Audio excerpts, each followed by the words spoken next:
రాష్ట్రంలోనే మరి మీరు ప్రభుత్వం అధికారంలో ఉందే అక్కడ నా చెబార్లకు అక్కడ నా జాటర్లకు ఎందుకు మీరు వర్గీకరణ ఇవ్వట్లేదు?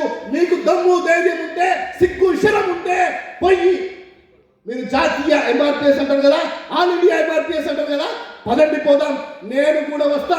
మీకు హిందీ రాకపోతే హిందీలో మాట్లాడతా, ఇంగ్లీష్ రాకపోతే ఇంగ్లీష్లో మాట్లాడతా. మనం కూడా వర్గీకరణ మన చెబార్లకు జాటర్లకు కూడా ఇప్పించుకుందామని చెప్పి ఈ సందర్భంగా తెలియజేస్తున్నారా.